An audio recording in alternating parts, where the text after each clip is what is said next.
Sejam bem-vindos a mais um episódio do podcast do Manual do Homem Moderno, o seu melhor amigo na internet. Meu nome é Edson Castro, jornalista e apresentador, e hoje eu tô acompanhado aqui do Dr. Matheus Silveira, médico do esporte especializado em ortopedia e traumatologia, nutrologia e performance esportiva. Ele atua cuidando aí do preparo e do rendimento de atletas. E hoje a gente vai falar um pouquinho aí sobre medicina esportiva, performance, exercícios e uma pá de coisa. Isso aí. Tamo Como junto, você tá, Matheus? É um prazer estar sentado aqui com você. Aqui sentou várias pessoas que eu admiro. Paulo Musi, o Leandro Tauin, o Cariani. Pô, são pessoas que eu admiro e é um prazer estar representando também e falando um pouco sobre saúde, principalmente sobre esporte. É uma coisa que eu respiro, vivo. E minha família toda vive focada, assim, no esporte, e vai ser um prazer estar trocando essa ideia aqui. Pô, fico muito feliz. Pra quem não sabe, o Dr. Matheus cuida de uma pá de lutador que eu gosto e que eu admiro. Tô até com Tá representando a firma aqui também, pessoazinho lá da Aliança, minha escola de jiu-jitsu. Matheus cuida de vários lutadores de lá. Inclusive sou da Aliança também. Tô aqui em São Paulo faz 1 ano e 3 meses e foi a Aliança que me abraçou lá. Águia voa com águia, Matheus. Com certeza. É isso. Mas antes da gente começar, temos aqui queridíssimos presentinhos pra você, porque aqui a gente gosta de dar presente para nossas visitas. E pra começar, tem presente dos nossos amigos da Cueca Store. Ó, essa cueca que você tá recebendo aqui é uma cueca antimicrobiana. Essa é o melhor tipo de cueca pra você treinar, velho. Porque essa cueca aqui, meu, não pega cheiro, ela ajuda você a não ficar com aquele treino que você passa o dia inteiro. Pô, que lutador sabe que às vezes o cara faz 2, 3 treinos seguidos. Melhor tipo de cueca pra você treinar, não pega cheiro. Coisa linda. Fácil de você limpar depois. Isso é importante, hein, Ed? Porra. Muito importante. O cara faz exercício com a roupa certa? Porra, com certeza. Porra, exercício demais. Aliás, é uma dica muito boa pro pessoal que treina jiu-jitsu, é tomar um banho e lavar o kimono com frequência. Essencial. Tem uns caras que parecem que é tática. Mas sabia que tinha isso como tática, né? É mesmo? Não tomar banho? Na hora do campeonato. Excelente. Que bom que os tempos mudaram. Mas se você não é um sujão, quero deixar a recomendação dos nossos parceiros de Cueca Store, que aliás, o time inteiro deles está de peso aqui atrás. Fala um auê aí, galera. Fala um auê. A gente tá tipo o Danilo Gentili aqui, tem uma galera aqui atrás das câmeras. Pra quem não conhece, Cueca Store é a maior loja de moda íntima aí da internet brasileira. Os caras têm diversas opções de compras de cueca pra você. Tem cueca sleeper, tem cueca boxer, tem cueca sunga, tem cueca samba canção, tem meia, pijama, tem diversas opções. E você pode conhecer todo o catálogo dos caras no QR Code que vai estar aqui na tela. E a gente tem cupom de desconto. Com o cupom MHM15 você ganha 15% de desconto nas suas compras e frete grátis a partir de compras de R$ 179. Então se quiser aí dar um talento nas suas cuecas, mudar aí o seu guarda-roupa aí íntimo, acesse o link que está na descrição desse vídeo e no primeiro comentário fixado e no QR Code. E também temos um presentinho aqui dos nossos parceiros da Manual. Pô, show. Manual aí, pra quem não sabe, já é um parceiro de longa data também do Manual do Homem Moderno e oferece aí soluções para a queda de cabelo. Pra quem não sabe, a calvície atinge 50% dos homens e pode afetar diversas áreas da vida ligado à autoestima.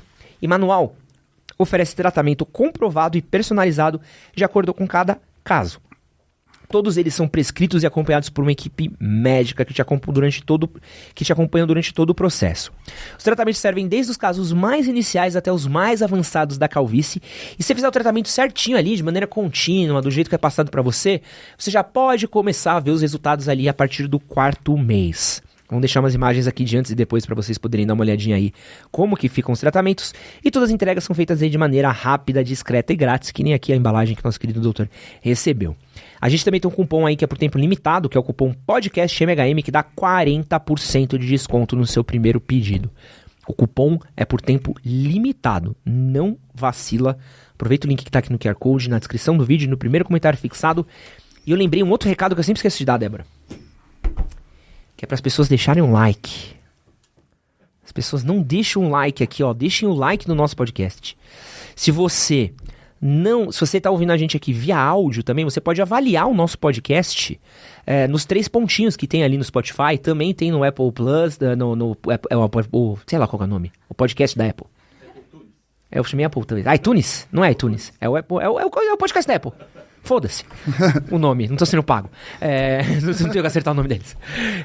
Então tem coisa de podcast. Nem pode você estiver ouvindo, se você puder avaliar a gente. E mais importante, se você puder compartilhar no grupo da sua academia, no grupo dos seus amigos que treinam, no grupo das pessoas, ajuda muito a gente aqui a continuar crescendo e trazendo convidados incríveis aqui como o Dr. Matheus. Esqueci algum recado? Graças a Deus. Recados dados. Quero começar com uma parada que acho que talvez seja o importante, que é o primeiro passo desse podcast.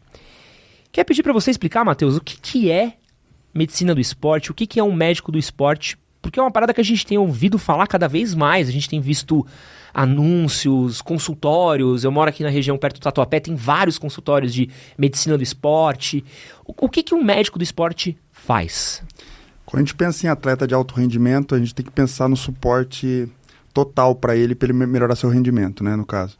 E o médico do esporte, no caso, eu faço a nutrologia do esporte junto com a ortopedia, atuar na preparação física, na prevenção de lesões e na potencialização do atleta em si, né? Um campeão, ele não anda sozinho, ele sempre está amparado ali pela uma equipe, geralmente multidisciplinar, então envolve nutricionista, o médico em si, a parte da psicologia, a parte mental, que é muito importante, e a estrutura da academia e o ambiente que ele frequenta.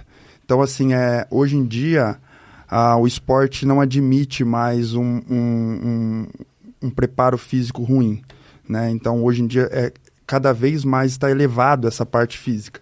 E o médico do esporte entra aí, né? Ele entra para avaliar, ver as carências, então, tanto metabólica como as carências de treino.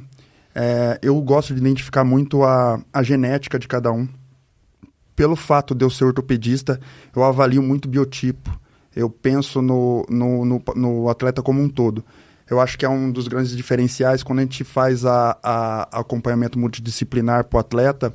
Vou dar o exemplo do jiu-jitsu. Aquela luta que é decidida numa vantagem.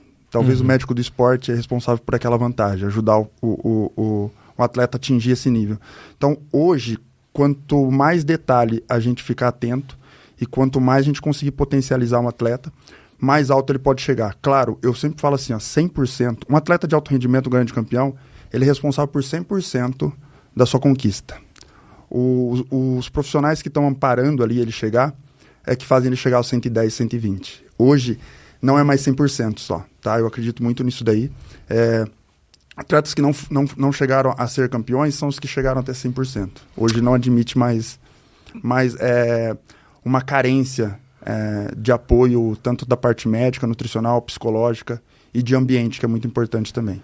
Mas o médico do esporte, ele serve só para quem é um atleta profissional? Se eu, por exemplo, gosto de correr, quero correr uma maratona, se eu gosto de lutar, quero fazer um campeonatinho, eu posso ir no médico do esporte me cuidar? Com certeza. Na verdade, assim, o atleta de alto rendimento, ele é um parâmetro para a gente seguir em relação aos hábitos, né? E o robista, o praticante, ele é o real paciente do médico do esporte, né? Que é aquele cara que chega em condições com obesidade ou alguma complicação ortopédica, que a gente vai dar toda assistência para ele estar participando do esporte que ele gosta. Legal. Isso é muito importante, assim, ó. Eu vou dar um exemplo meu que fica bem fácil da gente... Eu sou ortopedista faz 14 anos, e eu comecei... A faixa mais difícil de eu pegar não foi a preta, eu sou faixa preta de jiu-jitsu. Foi a branca. Eu peguei ela com 30 anos. Então eu demorei 30 anos para chegar nessa faixa. Então, assim, para ter E eu vim do futebol, eu não via outro esporte na minha vida além do futebol. E com 25 anos eu rompi a primeira vez o ligamento cruzado, operei, rompi de novo, rompi a terceira vez. E o futebol para mim não dava mais, eu não me encontrava. Apesar de eu gostar de muitos esportes e praticar bem, tá? Eu sempre tive uma aptidão física legal. Isso é legal falar também de uma habilidade inata que a gente consegue identificar em atletas e também em praticantes. Tanto com a habilidade inata, o biotipo, o potencial de resposta ao treinamento, isso é muito legal a gente falar também. Mas eu me encontrei de novo no jiu-jitsu. E quem entrou primeiro foi minha esposa. Entrou uma semana antes. Eu falei, não vou apanhar dela, né? Pô, você tá ligado que isso aí é uma raridade, hein? A mulher entra primeiro com o cara no Gil. A minha mulher é atleta, né? Que da hora. E assim, a história dela é bem legal, porque ela começou o jiu-jitsu com 30 anos, com 31. E ela focou muito. Eu lembro o primeiro dia que ela chegou em casa e falou, achei o que eu queria. Achei no esporte. De primeira? De primeira. Baixinha, arretada. E daí ela eu falei, pô, e eu sempre gostei muito de luta. Né? Na época lá atrás, pra você ter ideia como que a parte educacional mesmo. A minha mãe, meu primo foi pro jiu-jitsu, eu fui pro futebol. Minha mãe não deixava eu ir pro jiu-jitsu. Por quê? Porque achava um esporte violento. Antigamente era outra vibe também. Era uma outra vibe, entendeu? Então, assim, e depois eu fui cair no jiu-jitsu de novo. E a evolução da minha esposa e eu junto ali levou uma mudança familiar ali, do núcleo familiar. Então, meu filho começou, eu tenho um filho de 14 anos hoje, eu tenho minha filha de 21, todos eles são praticantes de jiu-jitsu, e isso mostrou que que a gente, na verdade, o esporte muda em si a pessoa. E isso eu levei muito em consideração quando eu fui para a área de nutrologia esportiva. Eu faço nutrologia esportiva faz 5 anos, e foi na academia de jiu-jitsu que me impulsionou a isso. E cuidar dos praticantes, dos hobbyistas, é muito legal, porque você vê realmente mudando a vida. Eu tive um paciente agora, ele pegou a faixa branca também agora, depois de 36 anos, e o cara, tipo, ele me manda mensagem direto. E ele teve uma perda familiar importante, a mãe dele, no meio do caminho. Quando ele chegou, ele falou assim, você não sabe o que o jiu-jitsu está fazendo para mim, está salvando minha vida. Porque ele estava entrando num declínio de depressão e o jiu-jitsu foi ali e segurou. Então isso é muito importante. Eu não estou falando tanto da parte física. É muita coisa que gira em cima. E essa empatia da gente entender o que o cara está chegando no seu consultório, o que ele quer, você tem que entender que é a saúde em si geral, mental, toda. É muito doido, né? Porque a primeira vez que eu tive contato com um médico do esporte foi quando eu corria. E eu tive uma progressão que eu estava corria na faixa de uns 10 quilômetros, máximo 15, fazer a prova nessa vibe. E aí uma época eu quis correr uma meia maratona. E 21 já é uma parada que já começa a exigir algumas coisas a mais de você, que é comida, como você está se alimentando, quanto você está de peso, como está seu treino, como está a musculação, como está não sei o quê. E eu não tinha isso antes, porque pra mim era tipo, não, eu só corro. Como assim eu preciso cuidar de tudo isso, assim? Qual que é pra você a importância de uma pessoa que está treinando, está fazendo esporte, de ter essa visão geral? Essa coisa da parte da nutrição, com a musculação, com como está o corpo dela? O nosso corpo, ele é uma máquina, né? Ele tem que estar em perfeita harmonia. Então, a parte nutricional, a parte de exercício físico, o foco na sua melhoria, principalmente vendo quais são suas principais falhas ali físicas para estar trabalhando em cima disso. Eles, além de prevenir a lesão, ele faz um preparo e aumenta o seu rendimento. Né? A parte mental também eu levo muito em consideração. E isso não pode caminhar, tem que caminhar junto. Não dá para caminhar sozinho, entendeu? Mesmo o praticante, tá? A gente fala em atleta de alto rendimento, que por incrível que pareça no Brasil tem muito atleta de alto rendimento que caminha sozinho. Mesmo? Muito atleta. E eu também, eu entendi também, Ed, que tudo tem seu tempo.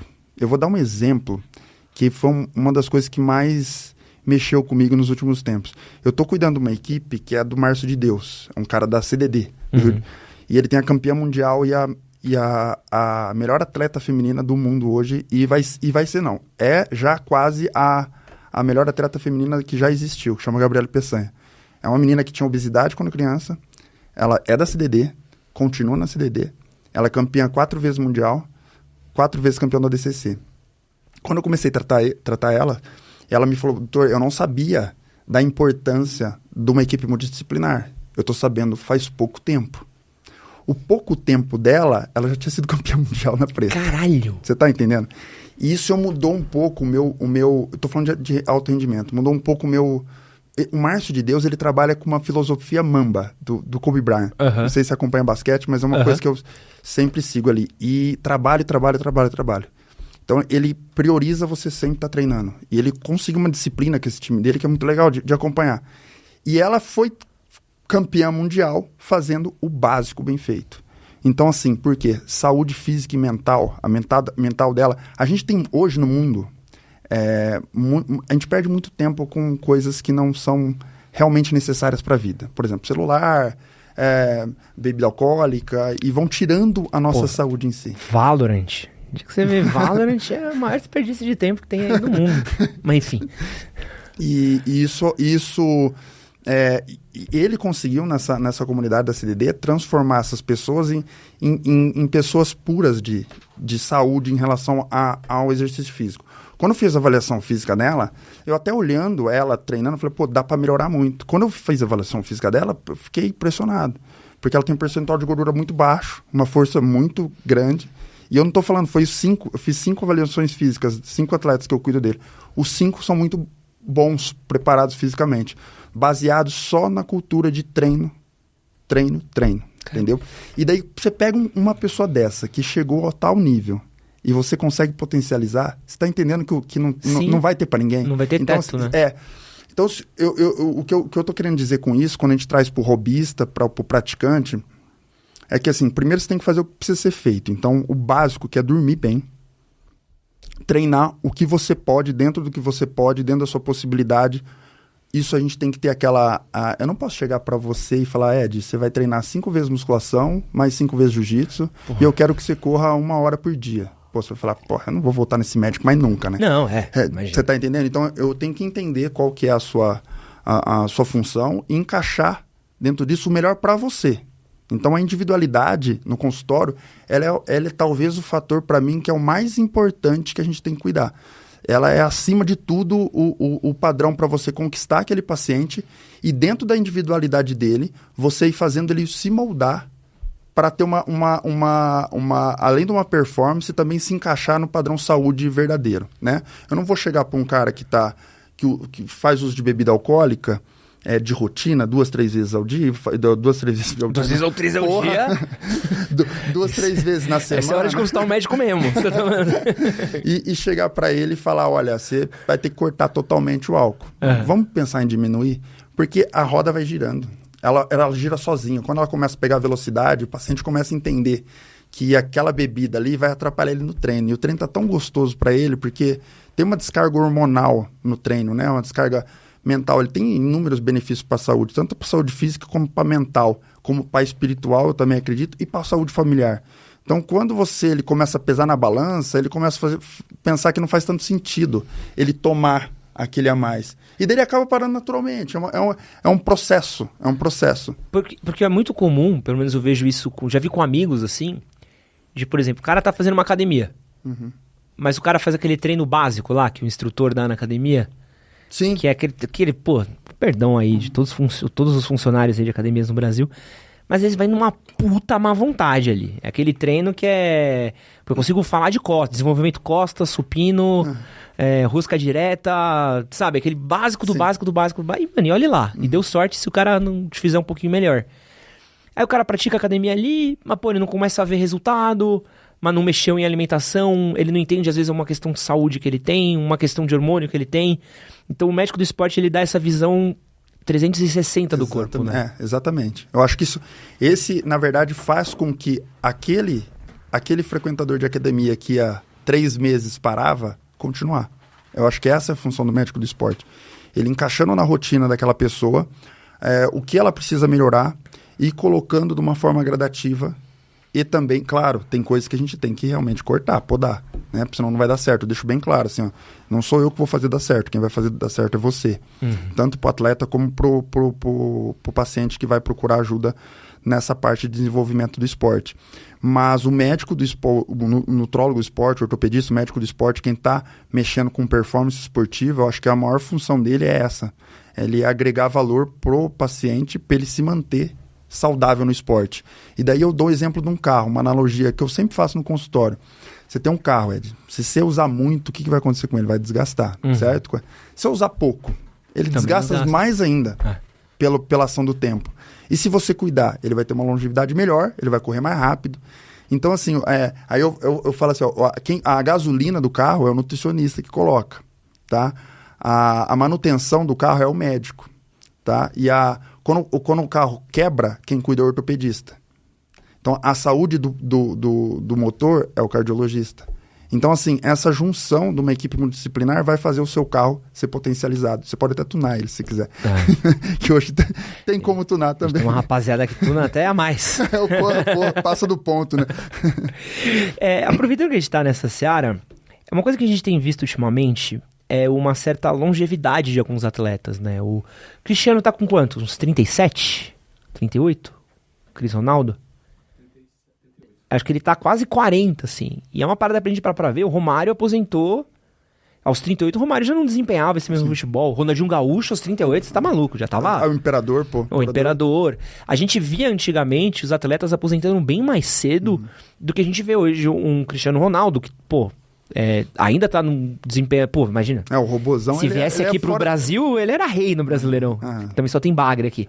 Mas o próprio Messi tem um desempenho muito bom. A gente olhar aqui pra dentro do Brasil, a gente pode olhar o próprio Suárez, pode olhar o Hulk, né? O Hulk voando, né? Você tá maluco. Cara... Por que a gente tem visto tantos atletas, principalmente de futebol, desempenhando tão melhor isso hoje em dia do que era antigamente? Não, e não é só do futebol, tá? Você pegar todos os campeões do UFC, a maioria estão beirando os 30. Há um ano atrás, todos eram acima de 30, tá? E hoje, se não me engano, tem um que é abaixo de 30, o resto todos é acima de 30 também. Primeiro por essa parte da ciência mesmo voltada ao esporte. Então, tanto na preparação física como na reabilitação com o fisioterapeuta, tanto na parte nutricional com o nutricionista e a parte médica da parte metabólica. Então, essa daí, para mim, é fundamental hoje um atleta ou um praticante ter todas essas áreas preenchidas, tá? Para longevidade, principalmente. E outro também é a questão cultural hoje em dia, que é a questão, além da saúde, o cuidado mental. Então, assim, claro, se você vai pegar por exemplo, o LeBron James. Tá. Cara, o cara tá voando na NBA, né? E deixaram o homem chegar, né, no playoff. Agora ninguém para também. É um cara que, se você for perceber pela história, é um cara que sempre cuidou do corpo como se fosse uma máquina. Pega um Kobe Bryant da vida. O Kobe Bryant, uma história, legal isso daí, a gente entender. Ele começou a compreender o esporte quando ele entendeu que não é sobre ele. Primeira coisa, não é sobre ele. O esporte é sobre como você pode melhorar. Isso é uma análise que pode ser fria. Por exemplo, ele notou que com 13 anos, tá? Ele notou isso. Ele notou que o pessoal treinava 3 vezes na semana. E ele, com 12 anos, ele era o pior que tinha. Ele não fez nenhum ponto no campeonato. E ele notou que ele precisava treinar quantas vezes para dobrar essa vantagem que os outros estavam em cima dele e dobrar para cima. E 14 anos ele foi eleito o melhor jogador do estado. Então, assim, ele já tinha essa mentalidade que ele identificou como que ele podia progredir, tá? E daí você pega ele depois, quando ele entrou na NBA, ele notou que ele cansava no final do jogo e ele não tinha perna. E o arremesso dele ficava curto. O que ele notou? Eu tenho fraqueza na perna. No ano que vem eu vou trabalhar minha função na perna.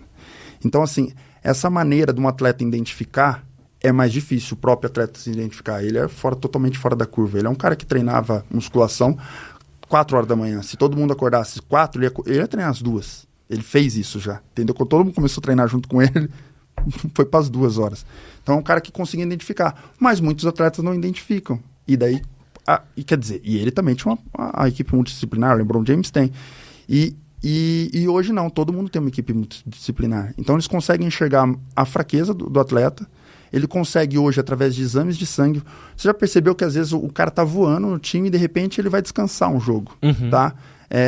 Por quê? Porque dosam CPK, PCR, aumenta a atividade inflamatória muscular, pode provocar lesão. E esse cara, se ele lesionar a parte muscular... Ferrou. Eu tô falando que é um cara que ganha 1 milhão por mês. É um prejuízo, né? O maior prejuízo no esporte é com lesão, cara.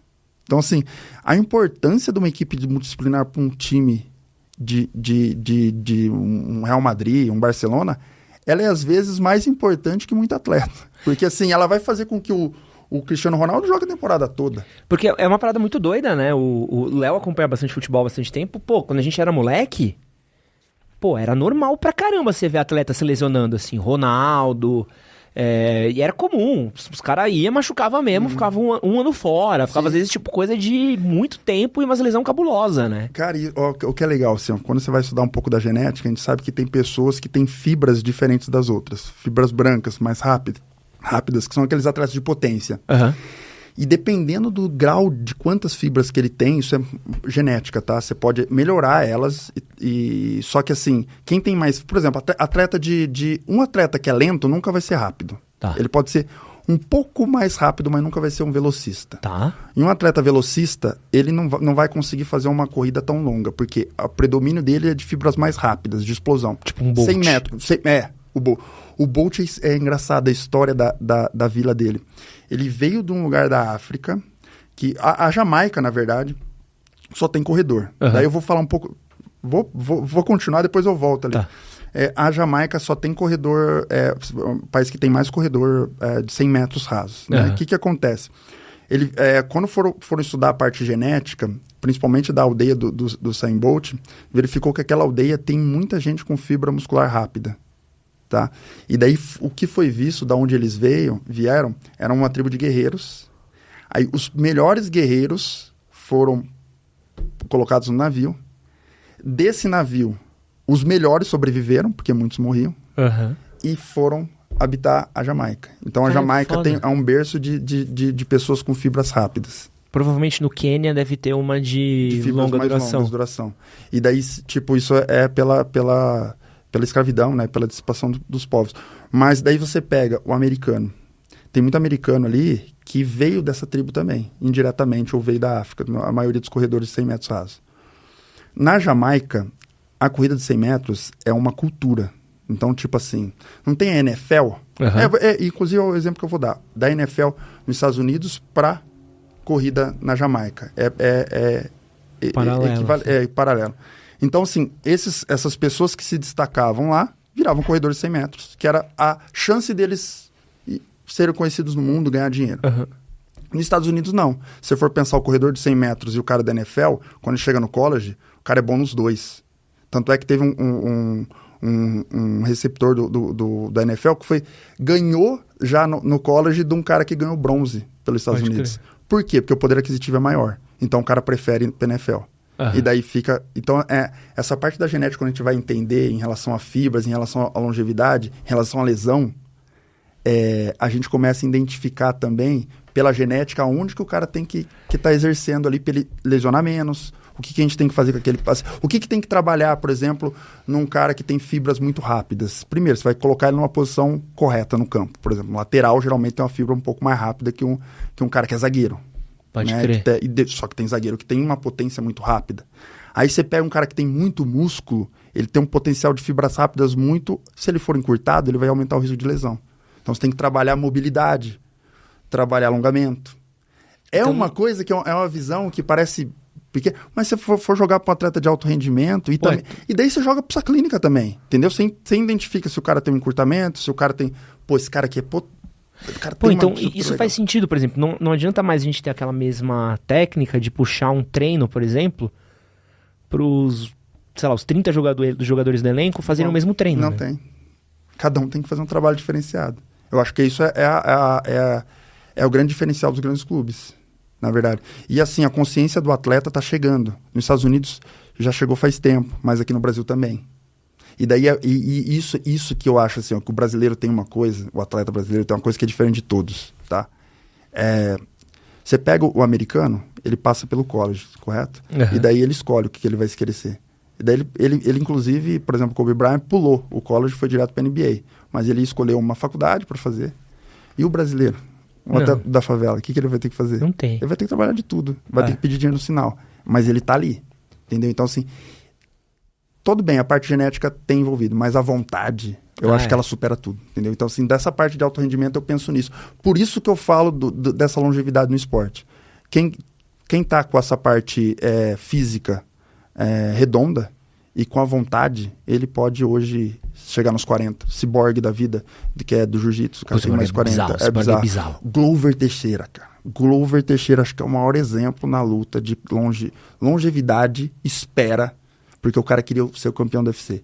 E ele ficou 5 anos sem poder entrar nos Estados Unidos. Ele esperou esse tempo. Caramba. Ele não desanimou. E, você ser um atleta de MMA, acompanha muita gente de MMA. Aqui no Brasil não dá dinheiro.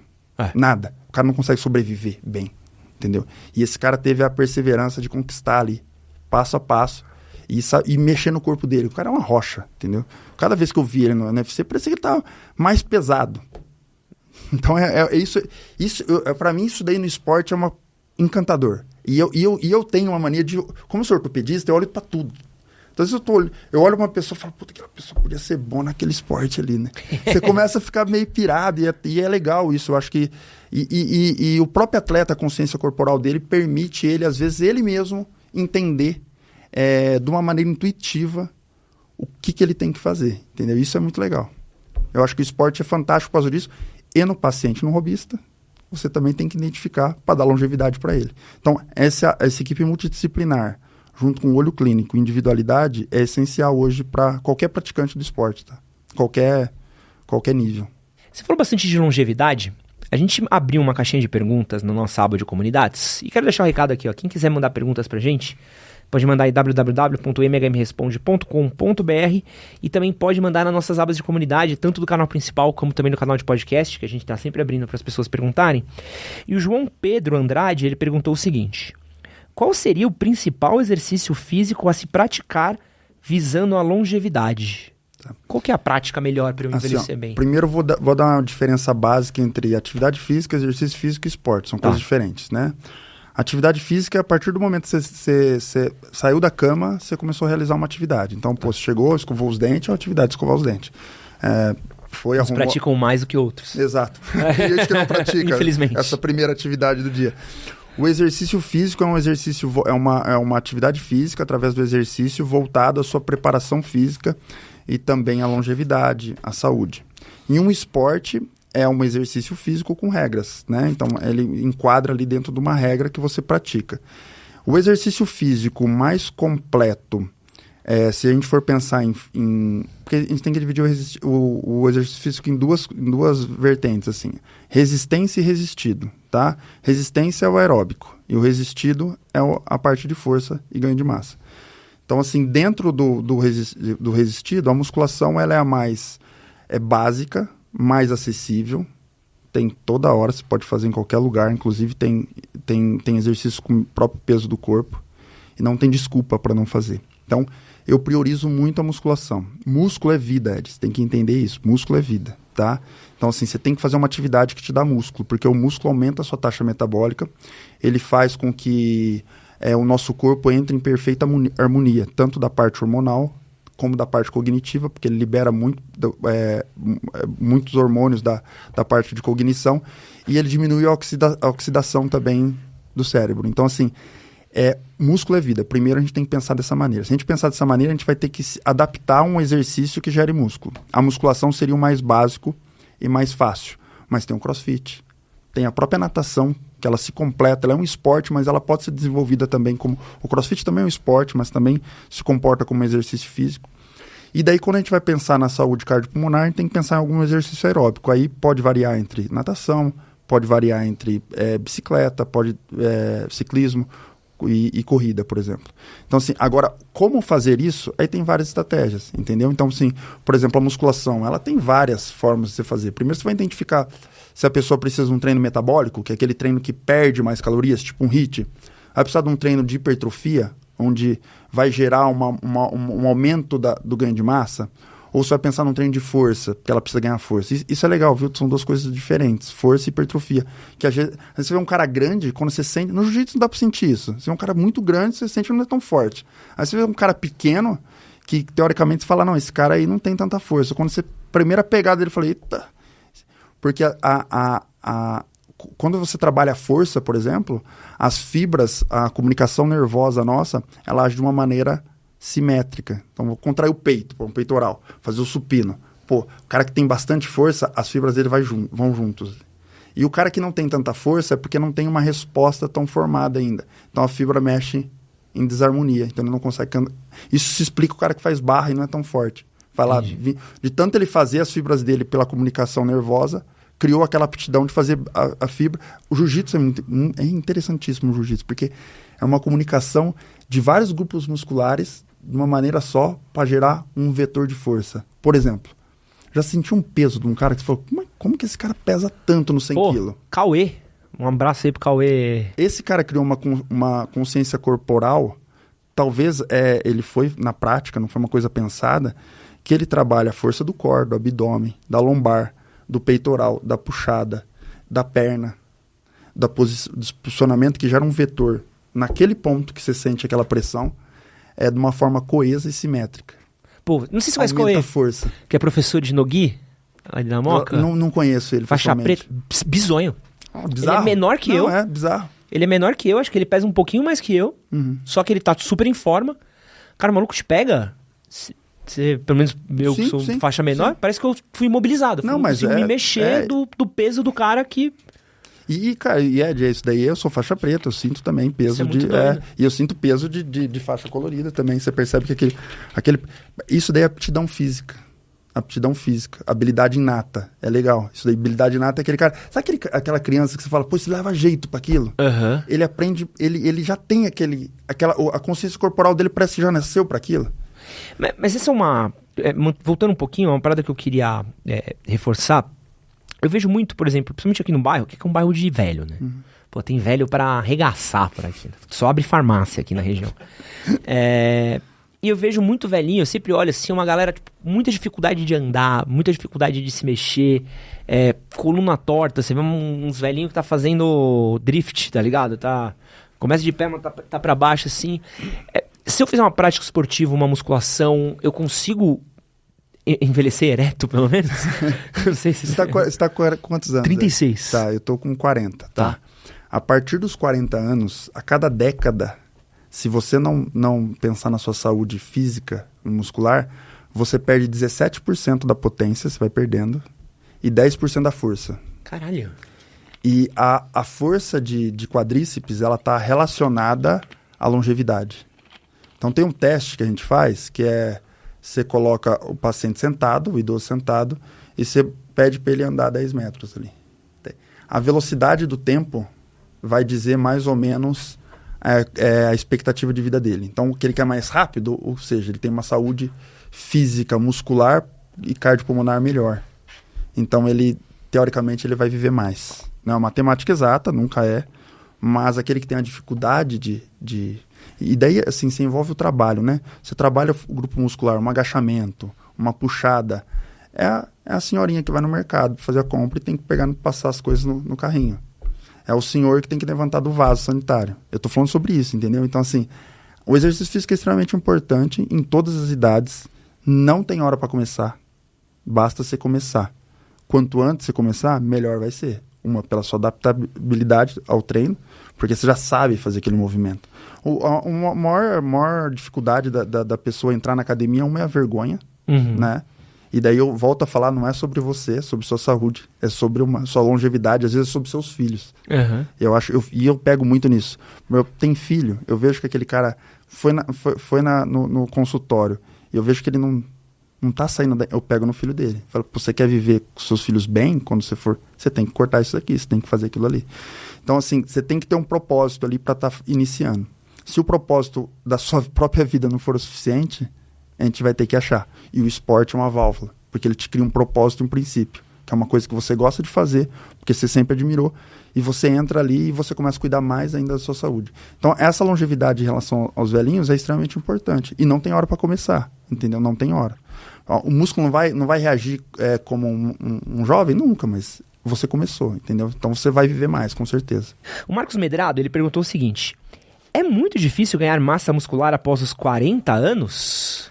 Vai um pouco de encontro com aquilo que eu falei, né?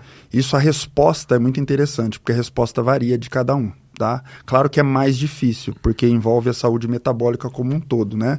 Você tem que entender que depois dos 30, 35, a sua saúde hormonal ela começa a entrar em declínio, tá? E assim, o que é importante a gente entender que é um declínio fisiológico. Sabe assim, eu tô assim porque eu tô velho? Não da idade, entendeu? Então, o da idade é quando a fisiologia vai se adaptando. É inevitável que você vai perder massa e ganhar gordura. Tá. A velocidade que isso vai acontecer depende de você. Agora, quando você está na inércia, parado, e você começa a fazer atividade física, é a hora que o exercício físico de força, de fortalecimento, é a hora que você consegue ganhar massa.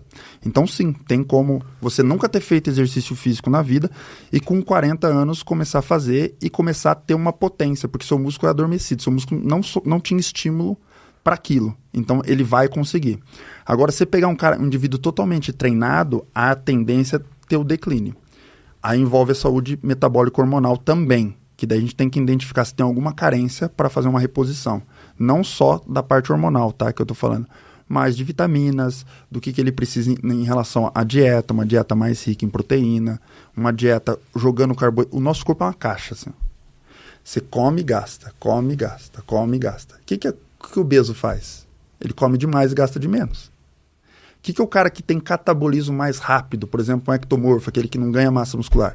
Às vezes ele esquece de comer e não come o suficiente. Aí, pô, o cara fica com a caixa aqui embaixo, isso cataboliza músculo. Tem gente que tem mais facilidade, tem gente que não. Isso envolve vários fatores, como sono, que é muito importante, ninguém se lembra. Pô, você pega em São Paulo, com a vida corrida que todo mundo tem, uma das maiores queixas do consultório é o sono. Ou é... Tentar morar aqui na Vila Prudente... Mano, aqui é a rua de baixo aqui, eu fico impressionado com o que acontece às 5 horas da manhã. Porque o que eu já acordei de barulho, outro dia tinha uma betoneira rodando cimento, mano, e um trator, tipo, sabe o bagulho, sabe, de eu olhar assim pela câmera e falar, caralho, sabe, bagulho de louco, mano, mas se mora em São Paulo, é impossível dormir. E às vezes o cara dorme bem, só que ele dorme pouco, porque o cara vai dormir tarde e tem que acordar cedo pra chegar no trabalho. Então, assim, entender tudo isso daí vai fazer você entender porque o cara tem cara que ganha mais fácil com 40 anos, tem cara que não. Nunca é uma matemática exata. Só que tem uma coisa, você tem que fazer o que precisa ser feito. Então, tipo, você tem que melhorar seu sono, você tem que melhorar sua dieta, melhorar seu exercício. Tem que começar. E se você já faz, tem que fazer bem feito. Essa é a linha de raciocínio aí. E a questão de hormônio, onde que entra? A gente fez um papo aqui com o Dr. Vitor, e ele falou bastante com a gente de, a partir de uma certa idade, você começa a já ter uma queda de hormônio, e pela qualidade de vida que a gente tem, as coisas já começam às vezes até, o que era pra cair assim, já cai numa linha reta, né? Exatamente. Principalmente pela qualidade do seu sono, da sua dieta e do exercício físico. Quando você pensa na saúde hormonal masculina hoje, dá um exemplo, a gente varia de 800 a 200, o valor de referência laboratorial. O exame é o mesmo, tá? O valor de referência que muda, no Brasil não tem um valor consolidado. Tá. Nos Estados Unidos, o sarrafo é mais alto, é de 300 a 1000. Você tá entendendo? Por isso que lá tem uma facilidade, uma consciência em relação ao uso hormonal diferente, porque eles pregam produtividade. E tem alguns estudos que mostram que abaixo de 350, não importa as suas queixas, você pode ter um declínio em alguma atividade da vida, tanto na parte ganho de massa muscular, como da parte de cognição, como a parte do sono. E na sexual, então? Como a parte do libido. Então, assim, é um conjunto que anda. Não é só o exame que a gente analisa, é a parte, principalmente a anamnese, então o nosso contato. A gente tem que identificar se essa baixa texto é por causa de estresse, é por causa de ansiedade, tem muito. O libido, 90% é causa emocional, não é causa hormonal. Então, assim, a parte da gente individualizar e identificar isso no paciente, primeiro vai fazer com que a gente trate da maneira correta. Agora, se a gente identificar que é um distúrbio da glândula central, que é o eixo hipotálamo-hipófise, ou do testículo, aí a gente já tem que entrar com algum tipo de reposição. Isso é muito importante porque muda a vida da pessoa. Então, assim, eu dou um exemplo. Você tem uma carência de insulina porque você não produz, o seu pâncreas não produz. Você vai deixar e vai ficar com diabetes, depois da vida vai morrer rápido? Não, você vai repor para, de alguma maneira, melhorar aquela resistência à insulina. E a parte hormonal tem que ser tratada dessa maneira. Eu entendo isso. E o quanto essa mudança de hormônio afeta a vida de uma pessoa? Vamos pensar um cara que está ali na faixa de uns 30, nunca fez exercício direito, resolveu começar a fazer, viu que o nível de testo dele tá alto, tá baixo, ele quer subir. Quanto que se ele começar a fazer um tratamento de reposição, isso pode mudar na qualidade dele? A gente tem que partir de duas vias, tá? Tem cara que tá tão down, que o cara tá com obesidade grande, o cara tá estressado, o cara não consegue sair do sofá para treinar, e ele tem uma baixa testo. A gente vai fazer primeiro o estímulo para ele melhorar os hábitos, porque provavelmente a baixa testo dele é secundária aos hábitos, não a produção em si. A fábrica dele tá preguiçosa, porque ele tá preguiçoso. Então, se ele já começar a fazer atividade, já sobe um pouco. Exato. E daí, assim, uma coisa importante, eu jogo isso pra ortopedia. Se eu fizer um raio-x hoje seu, tá? E deixar você parado ali, deitado na cama, daqui 30 dias, 40 dias, eu for repetindo o raio-x, a qualidade óssea sua vai diminuindo. Porque o nosso organismo é preguiçoso. Ele entende que você não precisa jogar cálcio ali. Ele vai jogar o cálcio pro outro lugar. Não pode se alimentar. Qual que é o melhor remédio para cálcio? Isso aqui, ó. Você andar, correr, impacto. O osso está sendo submetido a estresse. Ou seja, o organismo entende, joga cálcio para lá. Ele é inteligente e preguiçoso, nosso corpo, entendeu? Então, assim, na parte do hipogonadismo, quando você diminui o hormônio, é a mesma coisa.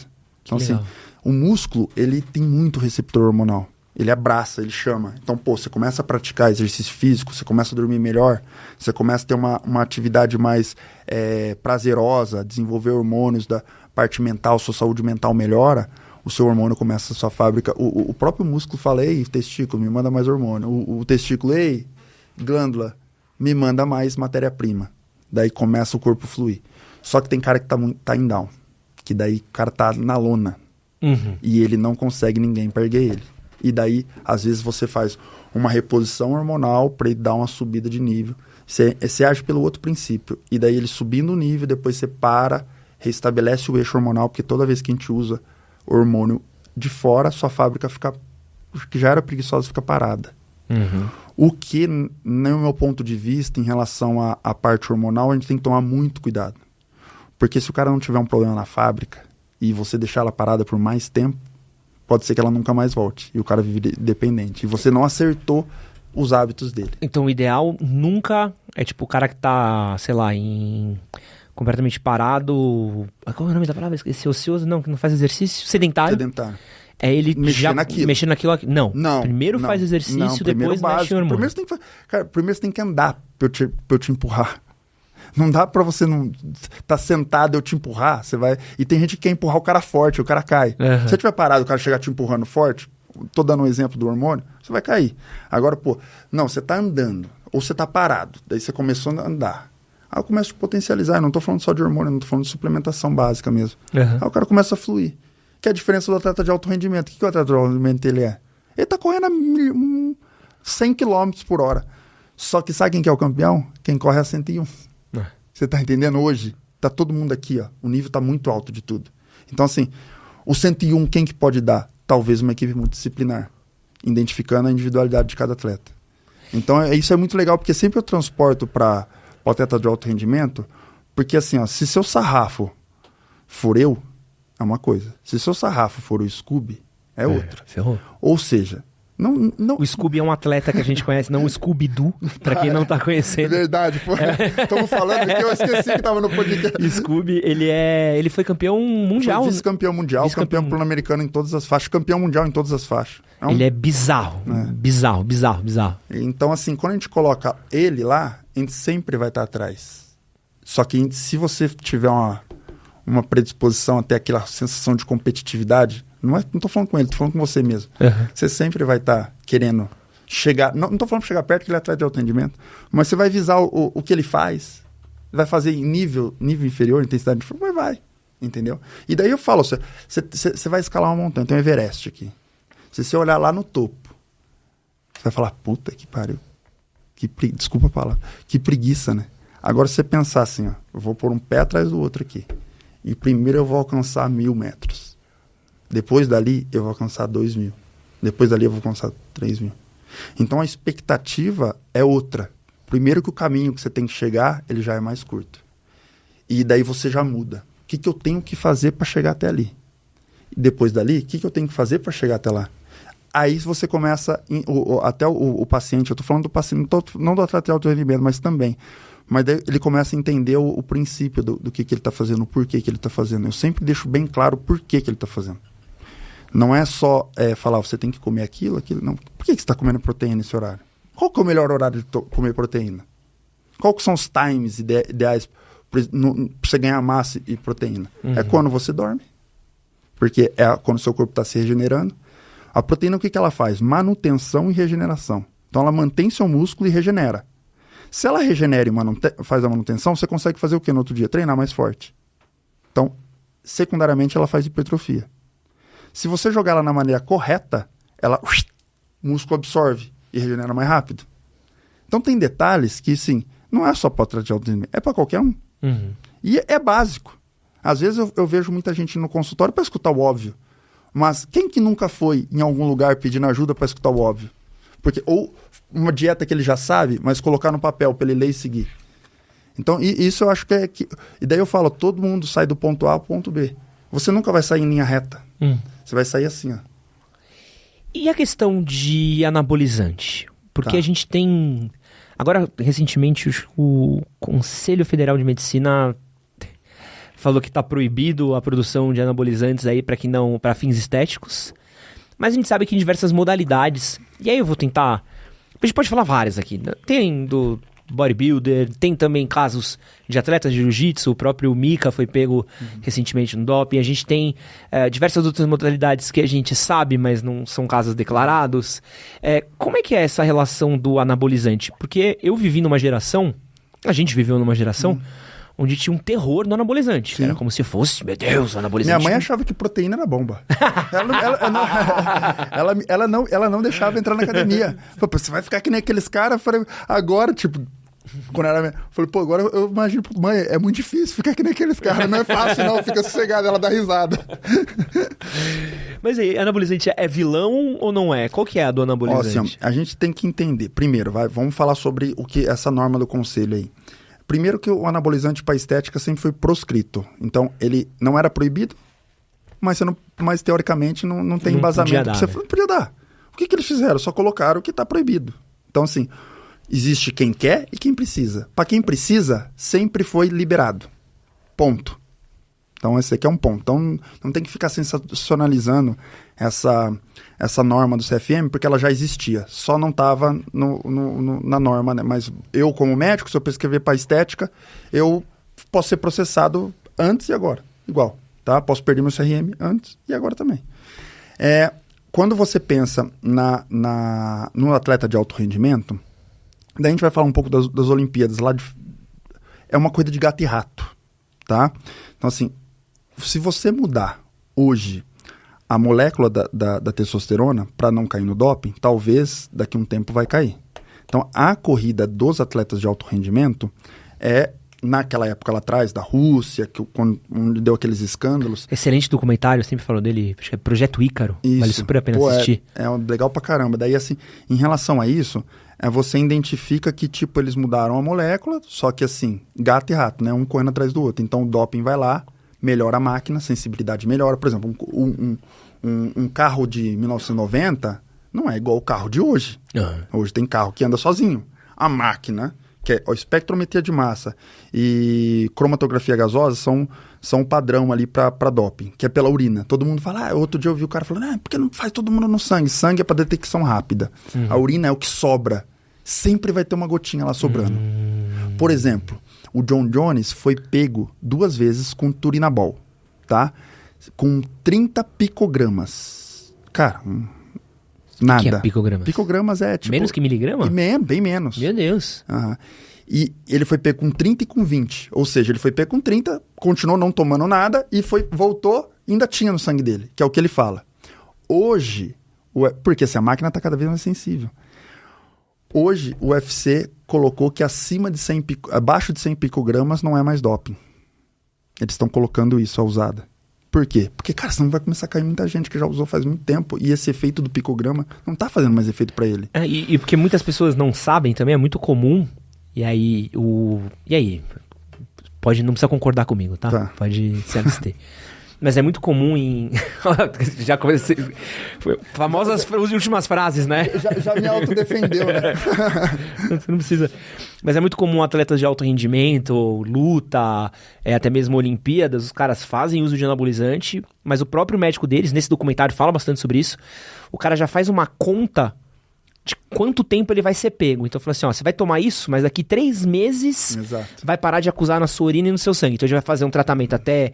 A competição é em dezembro, a gente faz o tratamento até, sei lá, agosto. Sim. Para em agosto, e aí você continua treinando, e aí você tá usando anabolizante. É uma hipocrisia. Mas é o que pega agora com a sensibilidade do aparelho, por isso que eu tô falando do carro. O que pegava em 3, tá pegando em 45. Mas os caras vão fazer umas contas pra trás, vamos mudar, vai. É uma hipocrisia, tá? Eu não tenho como... Assim, a opinião médica... Para a saúde é uma coisa. Tá. Mas eu sou o Matheus Silveira, eu tenho minha opinião como pessoa. Hoje o esporte, ele tá exigindo muito de todos. Por exemplo, no caso do jiu-jitsu, a questão do doping, que é muito polêmica. Primeiro que o jiu-jitsu é um esporte amador, tá? Da parte profissional, se a gente for pensar em profissionalizar o jiu-jitsu, vamos pensar em muita coisa, né? Em pagamento, em como vai funcionar. tá? Quando eu faço a inscrição, eu vou lá e assino. Eu tenho que ler aquilo ali. Ninguém lê. E tem lá o que cai no doping. Ninguém entra no Gov para ver qual medicação que cai e o que não. A partir do momento que você assinou, você tá sujeito a aquelas regras. Então, se você caiu, não importa o porquê. Eu acho até que a justificativa não precisa ser dada. Você caiu, cumpre e volta, tá? Mas saiba que se você usar, você pode cair de novo. Então, quem faz uso sempre pode cair. Agora a questão, você consegue treinar e aumentar o rendimento para dar um show, por exemplo, como todo mundo quer ver? Aí entra, o Ed vai lá e luta meia boca, mas ele era um avião lutando. Vão ficar cobrando pra caramba de você não tá nem ganhando dinheiro para aquilo, porque no jiu-jitsu não ganha, né? Ganha pouco ali, não sustenta ninguém. Não sustenta nem, se for ver o camp do cara, não dá pra sustentar com aquilo. E daí você começa a entrar também no que é justo, o que é legal, o que é justo, entendeu? E isso é muito individual e é um pensamento de cada um, entendeu? Claro que a gente tem que acompanhar sempre o que é legal, mas será que a gente não precisa discutir mais sobre isso? E daí essa discussão, ela deve ser não jogada ao vento, por exemplo, igual, eu odeio falar de política, igual política. Tipo, todo mundo vira político, cara, perto da eleição. Aí cai em doping, todo mundo vira médico, vira o cara que mais sabe de doping, que mais palpita, e é porque aquilo é dele. E o outro fala que todo mundo tinha que ser limpo. O outro fala todo mundo toma. Então, isso que é foda. Porque é o cara... Por que eu acho que é a hipocrisia que me pega? É o cara que acha da hora o shape do Arnold Schwarzenegger, do Stallone, do Wolverine, do... Aí a gente vai falar de anabolizante. Olha que legal, o cara sem camisa, rasgadão, vê o Wolverine rasgadão, fala, olha o Jackman, tal, rasgadão. E anabolizante, drogas, nem morto. Irmão, você tem que se decidir, velho, porque o cara não cresceu ali. E é muito... Eu acho que Hollywood é o melhor exemplo de hipocrisia. Total, Você vê os caras o Batman, você já viu o Batman, Christian Bale? Cara, você vê um filme dele, que é o Maquinista, ele tá magro. Nossa, tá assim. Tá mais magro que o Anderson, o nutricionista, que tá um magrelo. Menos de um ano depois, ele vai fazer o Batman. O maluco tá... Mano, não é que ele tá rasgado, ele tá grande, ele tá parrudo. Vai falar que em um ano, o maluco ganhar 20 quilos de massa, músculo, definição... Não. Esse cara bate palma. E anabolizante? Drogas, nem morto. Mas aí você vai parar pra ver, o cara tá bem até hoje. E aí a gente, quando vai falar de anabolizante, tem toda uma pesquisa médica, um acompanhamento médico. Porque o que é foda, pelo menos que eu sinto, eu tô soltando os cachorros aqui. Vocês me cancelem na internet se vocês quiserem. É que sabe essa porra de proibição? Aí o laboratório começa a fechar, e aí começa no teu tempo. Os caras vão fazer o quê? Vai comprar pro underground. Não, já ia, né? Já ia. Na verdade, assim, no consultório, quando a gente passa pacientes que estão fazendo uso de hormônio underground, o que você tem que fazer? Dar uma limpada no cara, limpar o cara. Reeducar o cara ao que é o certo e o que é o errado. Não existe almoço de graça, Ed. Pra nada na vida não existe almoço de graça. Pra você estar aqui no podcast trabalhando que nem um maluco, você não tá almoçando de graça. Você tá pagando com a sua saúde, às vezes. Saúde mental e física, entendeu? Pra você, hoje, um monte de conservante que tem, se você for escolher no mercado o que é mais prejudicial à saúde, tem muita coisa ali nos conservantes que tem comprovação que pode dar câncer a longo prazo. Salsicha não é. Você tá entendendo? Então, assim, onde começa a pensar na saúde, se a gente não for hipócrita, a gente for real, a gente começa, você vai ter que revisar um monte de coisa. Vamos parar então, já que seu certinho da parada, que você é o cara mais limpo do mundo e não sei o quê, vamos fazer tudo. Se a gente for jogar isso para anabolizante, para atleta de alto rendimento, para cara que é robista, eu tenho uma maneira de pensar, assim, quem quer vai fazer uso. Se for com o médico ou sem. É melhor com quem? Ou pela supervisão. Como que você tá, velho? Como um exame, como é que tá? Não faz desse jeito, não. Você não precisa. Muito cara que faz uso que não precisa e que nem pode. Mesmo fazendo, às vezes, com algum tipo de acompanhamento. Então, sim, isso tem que ficar bem claro. Aí, quando você joga para esporte de alto rendimento, por isso que eu falei que a equipe do Márcio de Deus, esse cara é um cara que precisa ser estudado também, viu? Porque ele é um cara que acorda às 4 horas da manhã, ele vai trazer 100 crianças pro Pan-Americano e ele dorme na escola no chão. Caramba!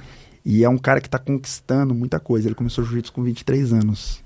Não começou novo, entendeu? E ele foi ali, pegou a faixa preta e ele construiu uma equipe que eu tenho o prazer de estar acompanhando de perto, que me deixa até, tipo, arrepiado, às vezes. Porque, tipo, eles...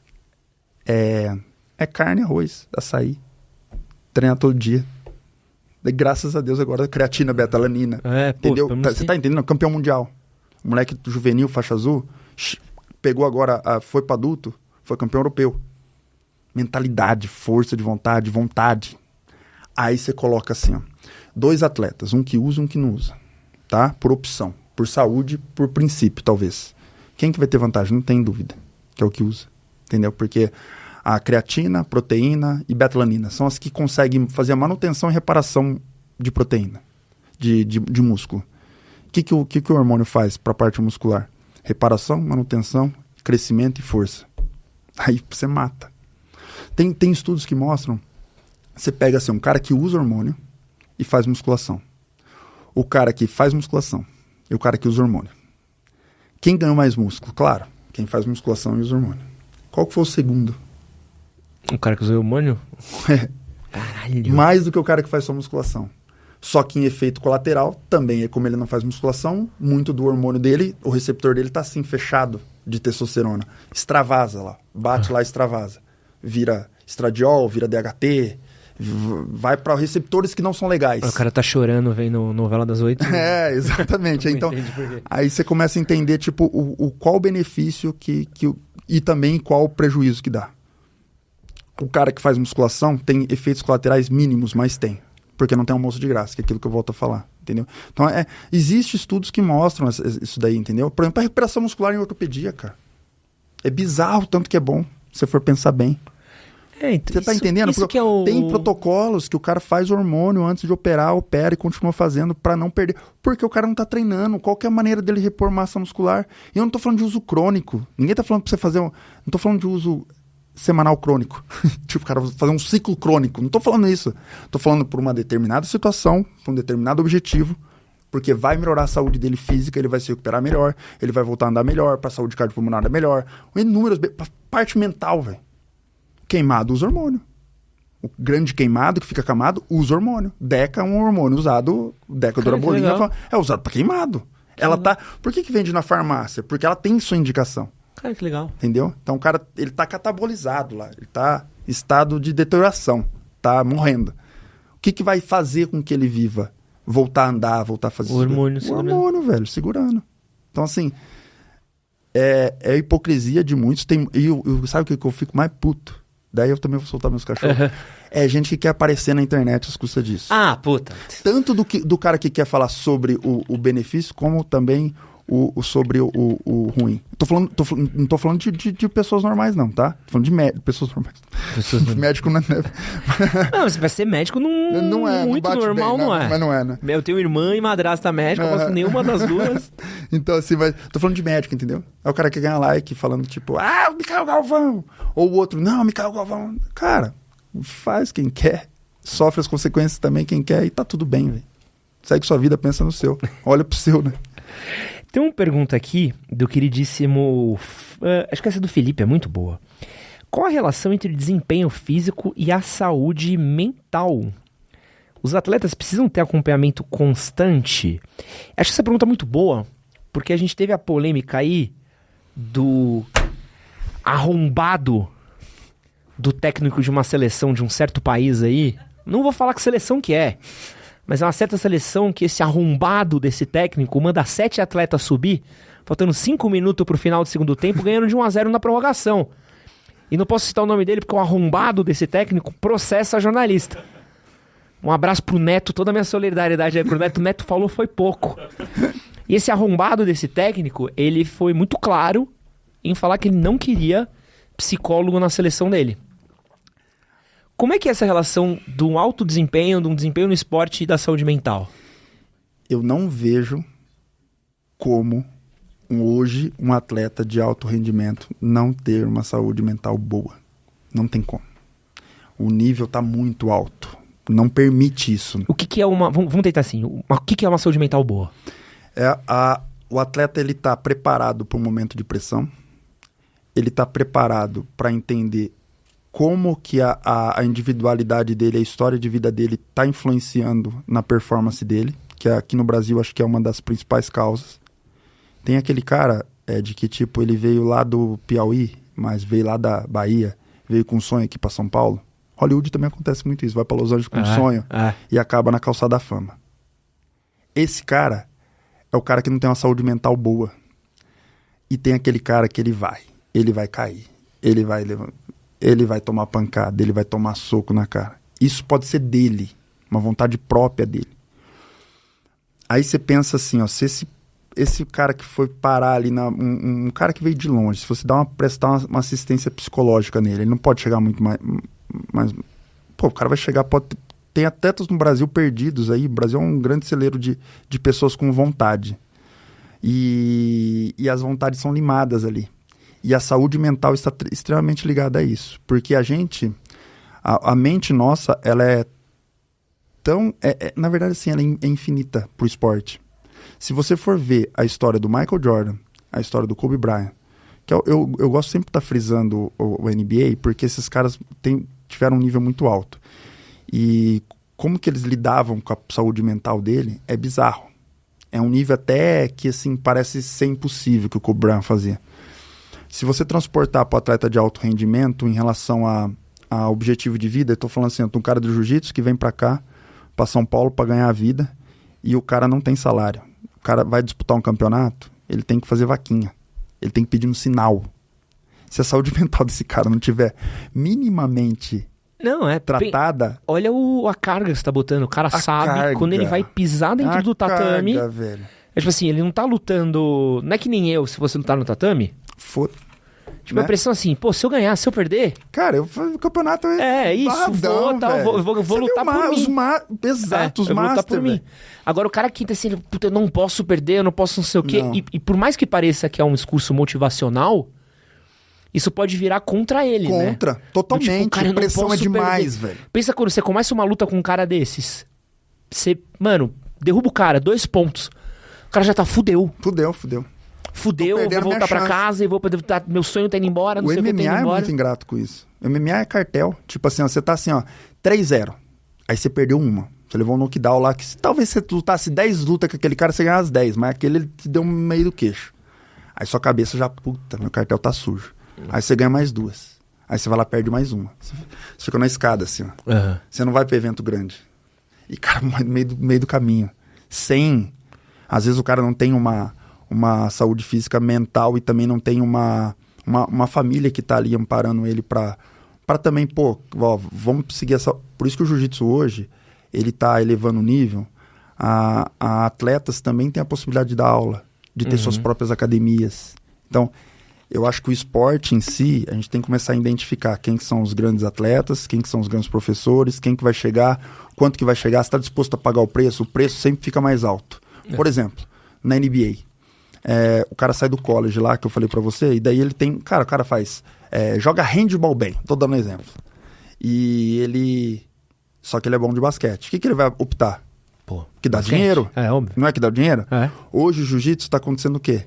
O pessoal tá começando a ganhar dinheiro. Então, o jiu-jitsu vai trazer cada vez mais pessoas com biotipos melhores, tá?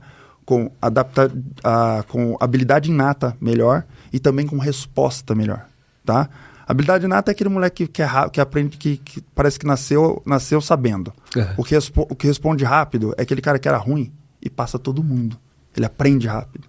E o biotipo bom é isso aí, você nasceu com aquilo. Você pega o cara da NBA, hoje cada vez mais alto e o maior, com envergadura maior. Então, você pega os atletas de 1990, eram mais baixos, com envergadura menor. Não está tendo espaço para mais baixo mais. O cara cada vez maior. O jiu-jitsu vai acontecer isso.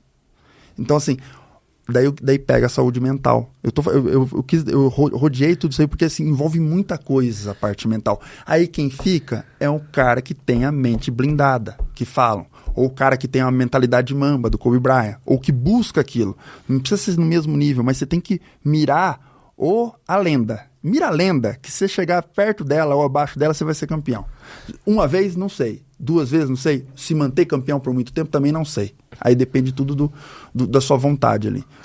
Eu gosto de falar de NBA, porque NBA pra mim eu acompanho um pouco. Porque é muito jogo. Mas eu gosto de ler sobre esporte, um esporte muito irado. E eu acho muito foda essa questão de equilíbrio mental, porque a gente tá falando às vezes, nos playoffs são 5 jogos ou 7? 7, pode ser 7, né? 7. E a final são 9, né? Isso. Cara, vocês já ouviram falar como é que é um jogo da NBA? Vocês já ouviram? São 7 jogos. Então você precisa, quem ganhar o máximo de jogos passa pra próxima fase. E aí é muito louco que o intervalo é muito curto, né? Às vezes um dia. Um dia entre um jogo e outro. Então às vezes o cara ganha um jogo, descansa um dia e perde o outro jogo. Então você tá, você tava, ganhamos, perdemos, fudeu, ganhamos. E aí tem caso, por exemplo, você perdeu 1, perdeu 2, perdeu 3.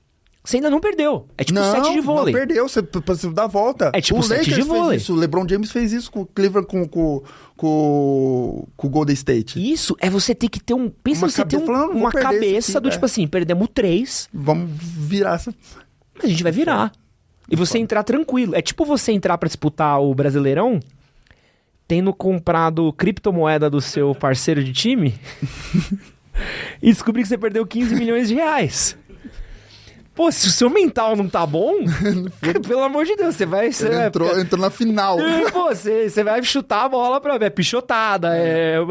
Então, isso é foda. Mas o quanto isso se aplica pro atleta robista? O cara que tá fazendo uma academia em casa, o cara que tá fazendo uma luta. Aí você tem que pesar mais na saúde. E daí, quando você aplica o esporte, e não só o exercício físico, porque tem muita gente que chega eu mesmo, tá? Vou dar um exemplo meu. Eu não gostava de academia. Musculação. Eu passei a suportar. Depois eu entendi que era necessário, extremamente necessário. Eu tô nessa fase. E depois você começa a gostar, porque ele aumenta seu rendimento no jiu-jitsu. O meu é engraçado que assim, ó, minha vida agora em São Paulo tá bem corrida. Então eu treino quando dá. Então você, qual treino você vai lá na Aliança? Quando dá. Dá, eu tô lá. Então assim, às vezes... A porta da minha casa está aqui, a academia para a esquerda e o jiu-jitsu para a direita.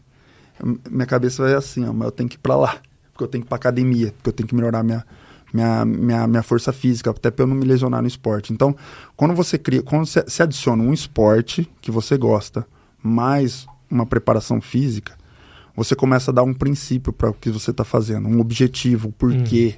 Não só falar assim, faz a musculação que é saúde, Ed. Faz a musculação, cara. Não, você vai ficar saudável. O cara não gosta, vai fazer. Esse cara tá doido. Eu vou andar no parque. E às vezes não é pra ele andar no parque, ele vai catabolizar. Andar no parque ele também pode.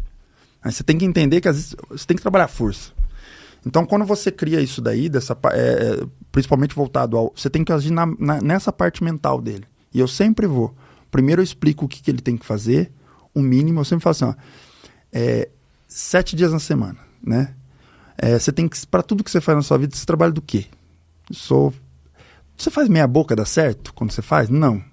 Então assim, 4 dias é mais que meia boca, concorda? Mais da metade da semana. Então 4 dias é um mínimo. Se chover canivete, ser 3, eu deixo uma semana só do mês. Mas depois você vai 4. Tá? A ideia sempre tá somando. E aeróbico, você fazer 150 minutos por semana. Então você divide ali do jeito que você quer. E procure fazer atividade física. Que é atividade física, por exemplo? Vou tirar um dia da semana, 2 dias para subir de escada. Não vou subir de elevador, moro no 10º andar. Ou paro o carro um pouco na garagem que eu paro, vou parar 3 quadras antes numa outra garagem e vou andar. Você tem que aumentar a sua taxa metabólica, o seu gasto energético total. Seu gasto energético total é a soma da sua taxa metabólica, que é a parte muscular que está envolvida, que é a energia que você gasta para se manter funcionando, parado. E como que você faz o cara entender que isso é importante? Através da parte mental. Aí você tem que individualizar. Você tem que entender onde ele trabalha, o que ele faz, qual que é o esporte que ele tem mais facilidade, que ele vai mais gosta de fazer. Porque cara, eu posso falar assim, por mim, eu sofro de ansiedade. Cara, o esporte, pra mim, não que eu... Não, é uma frase muito forte, mas é necessária. Já falei isso pra minha terapeuta também. Meu, esporte pra mim é a minha melhor terapia. Mas com certeza. Tipo, ir na terapia é legal, bacana, ajuda a entender os processos, mas cada vez que eu vou pro esporte, cara, se tem dia de eu entrar no treino, meu, que eu nem quero ir. Você sai de casa, você, porra, mano, sair de casa, vai se fuder, queria só ficar jogando videogame. Já saiu gritando do treino ou não? Tipo, por dentro, assim? Pô, já não, dia de eu sair, já teve dia de eu sair, assim, tipo, na hora que eu pego o celular e vejo as mensagens, puta, tem isso. Sabe assim, Puta, tô resolvendo esses BO, né? Pode crer. Você Sabe, saiu, porra, descarregou, né, eu saí, tava pensando, caralho, vezes, mano, pô, vezes. peguei as costas do vagabundo, aí tomei a chave ali, mas virei ali. Quantos pontos será que foi? É muito louco isso. Puta, tem essa conta pra pagar, sabe? Tipo, é uma coisa que é... Sim, é muito louco. Isso aí é muito louco. Isso aí pra mim é mágico, velho. Isso é muito doido, cara. E eu até vi num podcast aqui que é o que mais libera hormônio do prazer é o sexo, né? E depois é o esporte, principalmente quando você tem essa descarga de adrenalina, de tudo ali, numa maneira igual se fosse desliga do mundo. Pô, é muito forte também, vou falar que às vezes transar talvez não seja tão legal quanto amassar vagabundo que bate em você todo treino. Cara, não sei se... Cara, e o jiu-jitsu, o jiu-jitsu, ele te permite... Eu sempre tento puxar os caras pro jiu-jitsu, tá? Aqui cara, a gente pode como, ser... velho, aqui a gente é... Eu senti esse prazer, não tem como você largar. E assim, o que você pode no jiu-jitsu? Primeiro, você pode dar 100%. Quando você tá treinando contra um outro cara, é 100%, você tá saindo na mão. Você não vai dar um soco no Muay Thai, você não vai dar... Você vai dar 70%. Puta, eu falo tanto isso, Matheus. Cara, ali é o campeonato, velho. Você vai treinar um Muay Thai... Pô, você vai pôr um capacete, uma luva, um protetor, não vai socar a mão. No jiu-jitsu você pode bater no cara que nem você bateria num campeonato e tá suave. Tá suave. Ed, eu com 31 anos, com 2 meses, eu tava no meu primeiro campeonato de faixa branca. Só fiz o que eu sabia fazer porque eu assistia muito UFC, que era katagatame, mas tudo errado. Cara, eu falei, meu Deus, cara, voltei a competir. Eu sempre competi no tênis, futebol, tentei ser profissional até os 20 anos. Agora vendo de fora, vi que não tinha chance nenhuma, só se fosse um Mirassol, nem Mirassol não pegar. Mas, assim, cara, você tá entendendo que a magia que tem, você mesmo depois de mais velho, tá fazendo esporte, é uma coisa muito louca. E o que você falou é extremamente importante. Quando você tá numa bad, igual aquele exemplo que eu dei, quando você tá ali dentro, e daí ele também tem uma outra parte, quando você tá se achando cara, o fudidão, chega com aquela vontade lá no jiu-jitsu, você vai lá tomar uma peia de um cara... Pô, é mó aula de... aula de humildade. Você fala, caramba, velho, não é mó bom? Velho? É bom demais, porque te coloca no lugar, tanto pra cima como pra baixo. Pô, eu quero contar uma história que eu acho que eu nunca contei aqui, que é muito boa, que é o dia que eu fui humilhado. Eu comecei a treinar, tava treinando e tal, e aí comecei a rolar. E aí vieram pra mim falando assim, pô, tem um treino da 7 que é da hora, cola lá. Falei, pô, colar no treino da 7. E eu tava felizão, falando, mano, rola com os caras, vai ser da hora, e vai ser foda, não sei o que, lá. Maluco. Foi um dia que tem aqueles treinos que é 1 hora de rola. Eu apanhei por 1 hora. Mas eu apanhei. Mas como você apanha, assim, foi tipo... Uma em seguida do outro. Será que vai melhorar na próxima? Não, ainda tava começando, eu fui sendo humilhado, assim. Tipo, coisa de maluco, vagabundo, finalizar 3, 4 vezes, eu olhar e falar, mano, eu nem sei por que eu tô apanhando daqui, tá ligado? Deu sair da academia, assim, com as pernas, sabe, sair inteiro doído, assim. Eu lembro de chegar no banho, tomar um banho de 1 hora, de eu parar, assim, segurar no chuveiro, ficar tipo, mano, o que eu tô fazendo na minha vida, velho? Nossa, eu apanhei por 1 hora, velho. Sabe, tipo, eu apanhei, 1 hora eu fiquei apanhando, mas até os caras que eu achava que dava, não deu. O que tá acontecendo? Eu falei, não é pra mim. Sabe, você fica assim, não é pra mim, não é pra mim. Fui dormir, no dia seguinte eu tava treinando, eu falei, porra, mano, beleza, eu tô apanhando. Então, não sou tão bom quanto eu acho que era. Exato. E 2, deixa eu tentar apanhar melhor. É um passo de cada vez. Tipo, eu não vou é escalar o Everest. Eu vou apanhar, porque é uma lição de humildade. Tipo, e é um bagulho muito importante. Você tem, e tem cara que, se passasse por isso... Desistiria. Porque ele ia falar o quê? Pô, apanhei... Esse cara desiste na vida pra tudo. É isso. E aí acho que isso é o mais legal. É uma lição de humildade, às vezes. Você é colocado num lugar... E ali é equidade, né? Todo mundo, por exemplo, você pega um cara empresário, junto com um cara... Pô, é isso. Cara, e sentou a bunda no tatame, fera. Você vai apanhar de qualquer um, você vai bater em qualquer um, e tá todo mundo ali, cria uma energia muito boa. E aquela, eu apanhei pra você hoje. Mas o que você fez? Amanhã eu vou pegar. Mas amanhã eu tô de novo aqui. Exatamente. É isso. E tem outra. Às vezes, e quando você apanha de um, eu apanho de você. Eu bato em você primeiro. Sou faixa preta. Aí assim, você bate naquele e aquele bate em mim. Porque o jogo não casa. Isso é foda. Isso é muito Cara, é muito louco. É muito louco.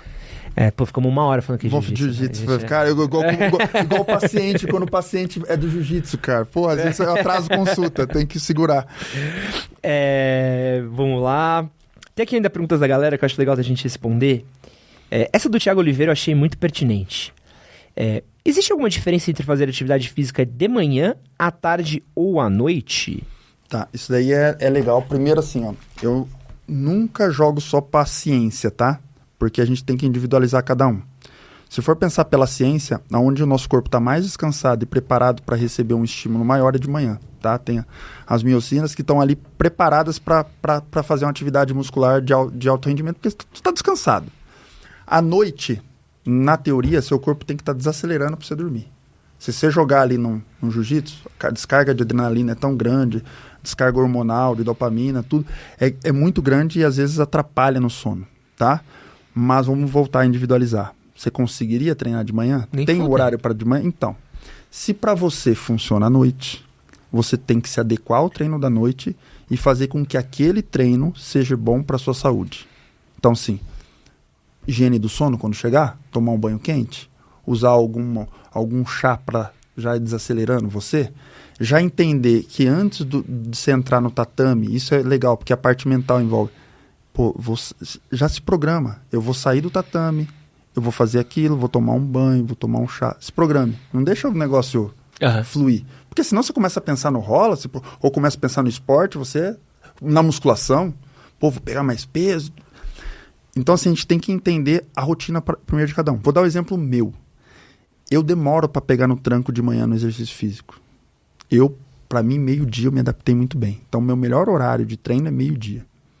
À noite, antes, eu gostava muito de treinar à noite. E eu sou aquele cara, médico é assim, né? Eu dou plantão ainda à noite, mas dá muito plantão à noite. Então, assim, você se adapta a dormir de qualquer ambiente, qualquer lugar. Não precisa ser sua cama com seu lençol, sem nenhum... Não, eu durmo. Então, eu criei essa adaptabilidade e eu transformo isso para treino. Então, eu chego do treino à noite, eu não tenho problema. A minha esposa, que não é acostumada a dormir na cama e ela é bem metódica, ela não. Ela trocou o treino dela, naquela época lá atrás, que era à noite, daí ela foi pro meio-dia, aí agora ela treina às 10. Então, assim, para ela funciona mais dessa maneira. Então, essa individualidade é muito boa, mas se for pensar pela ciência, o melhor é treinar de manhã, tá? Onde seu corpo responde melhor, porque ele está descansado e está cheio de energia, que é o glicogênio, que é o estoque nosso de energia. Boa. O Gianluca Cardoso de Santos, ele perguntou o seguinte: dicas para melhorar manter a execução dos exercícios para evitar lesões. Eu quero aproveitar essa pergunta dele e quero perguntar também como é que eu evito lesões em algumas outras atividades, inclusive futebol. Tá. Eu tenho muito amigo que pratica futebol e, cara, é impressionante, assim, depois dos 30... Como surge... Leozinho ali é um exemplo disso. Como surge machucado jogando bola, cara. Pô, cada partidinha no playball, alguém voltando com um menisco partido. O maior índice de ruptura tanto de cruzado como de tendão de Aquiles é depois dos 35 anos. Principalmente em esporte que tem giro e arranque. Futebol. Futebol, eu lesionei 2 vezes o cruzado no futebol. E uma vez no jiu-jitsu. O futebol, ele primeiro que você não está preparado para pancada. Então, quando você recebe, já foi. Então, você não tem aquela propriocepção, aquela atitude de defesa. Né? O que o exercício físico faz? Ele protege as suas articulações. Então, a musculatura, ela é extremamente importante para proteger seu corpo. Também. Além de ser vida. Por exemplo, isso é legal, porque no consultório vai muita gente... doutor, eu tenho dor na coluna porque eu tenho escoliose. Escoliose não dá dor. Minha mulher tem escoliose e tem... A paravertebral dela é 2 massas de músculo. A paravertebral dela é muito forte. Né? Tem incômodo na coluna de treinar muito, mas não tem um problema na coluna. Então, a musculação é extremamente importante para você proteger isso daí. Aí entra naquilo que eu falei também de individualidade. Perceber onde que está a fraqueza do nosso corpo. Então, desequilíbrio muscular é um dos maiores responsáveis por lesão muscular. Então, tipo, a coxa forte, o quadríceps forte e o posterior fraco. Isso rompe, é um desarranjo da musculatura. Caramba! E daí por isso que o nosso corpo é coeso. Ele é perfeito. Eu acredito muito na evolução do homem, mas acredito que tem uma força maior que fez tudo, todos, né? Tem porque é muito perfeito. Quando você para, a pessoa tá falando, cara, não é possível. Alguém fez isso aqui muito perfeito. E a gente que estraga. O mundo de hoje estraga. E tem os biotipos que a gente tem que identificar. Você precisa de um exercício mais de resistência, porque você está com sobrepeso? Por exemplo, vou dar um exemplo. Tem aquele paciente com sobrepeso. Vou falar assim, tem um gordinho mais flácido e o gordinho parrudo.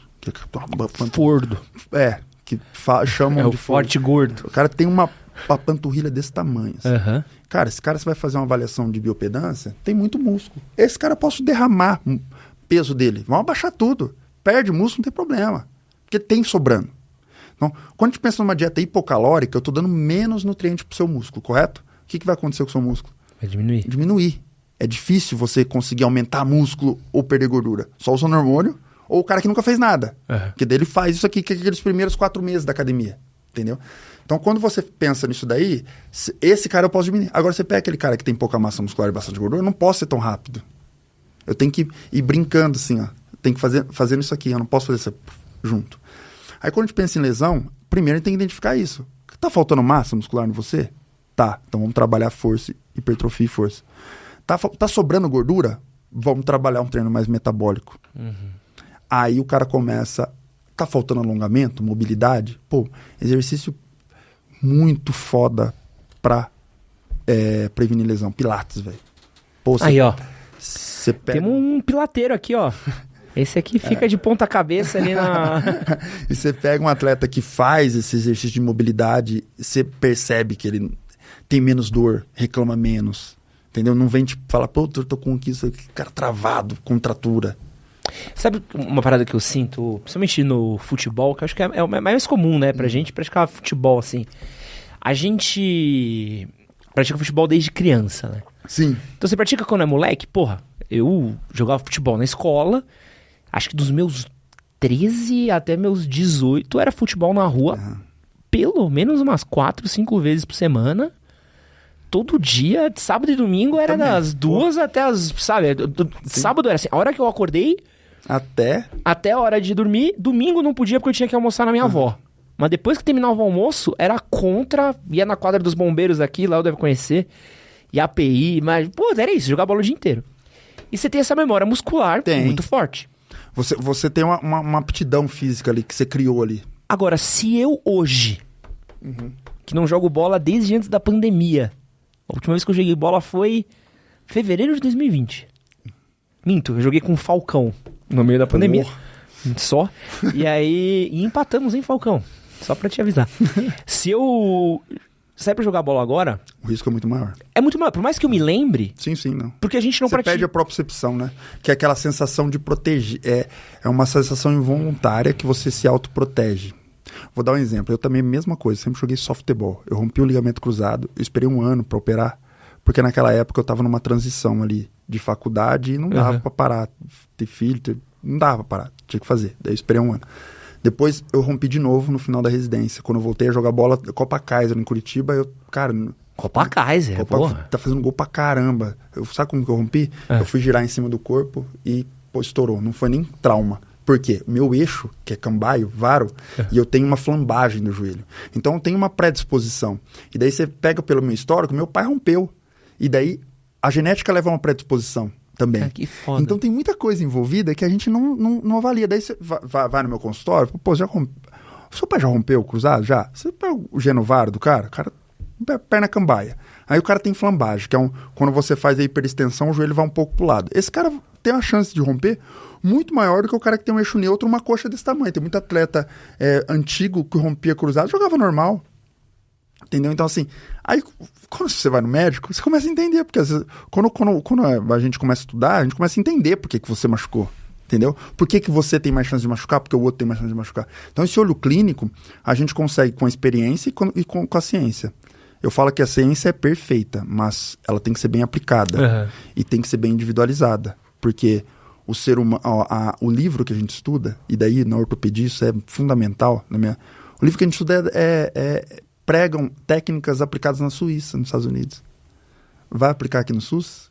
É o mesmo material? Não. Você tá entendendo? Então, tem muita coisa que gira. De essa propriocepção, eu fui voltar a jogar bola agora, eu não sabia correr, cara. Direito. Não tava sabendo correr, velho. E outra... Acaba a sua propriocepção, porque é propriocepção. Não, e quantos caras treinam pra jogar bola? Ninguém vai começar jogando bola com... Nunca joguei bola, vou jogar com 30 anos. Vamos dar o exemplo do jiu-jitsu. O jiu-jitsu, ele é adaptativo. Então você tem que, na idade, se você for começar um esporte, você tem que encontrar um esporte que ele seja adaptativo. Que você vai conseguir executar tá? O futebol, você não vai ver um cara com 30 anos começando a jogar bola. Então, mas por exemplo, e é legal, uma coisa que eu acho massa, já viu as escolinhas de futebol pra velho que tá tendo agora? É muito louco. Pô, legal. Por legal, quê? Eu sabia. Porque, tipo assim, você vai tirar um rachão no Playball, os caras vão pra se matar, os caras jogam às vezes pela vida deles, assim. Só que, pô, beleza, você tá tendo um... É como se um atleta profissional ele só tivesse jogo de Libertadores, tá ligado? Que é o rachão do Playball. Quando você tem um treininho, por quê? Pô, você dá um treino, ele não é só pra você pegar técnica, é pro seu corpo pegar tudo. Então, tipo, pô, é um disparo. Saúde, propriocepção, tudo. Tanto que quando eu treinava com um time de futebol da faculdade, pô, era muito difícil a galera se machucar. Porque a gente treinava 2 vezes por semana, 3 vezes por semana, fazia academia, fazia blá, blá, blá. Hoje, vagabundo no treino e vai jogar bola no Playball, se machuca. Por quê? Machuca, cara, só faz só final de semana, né? Porque antes a gente estava treinando, a gente estava treinando situações específicas. Exato. Então vamos treinar a marcação e preparado. O seu corpo está preparado sem você pensar. É isso. Que é a propriocepção, que é a defesa. Quando você faz uma lesão, você perde isso. E quando você para de treinar, você perde também. Isso é foda, né? É foda. E não, isso é importante a gente notar. E agora você falando, meu pai ele tá morando em Agudos, na cidade do interior, e tem um rachão deles lá, acima, se não me engano, acima de 60 anos, você não pode roubar a bola do cara. Tipo, o cara pega, ele vai indo, daí ele tem que tocar também, entendeu? Então... Não pode correr pra área, né? Pô, é foda.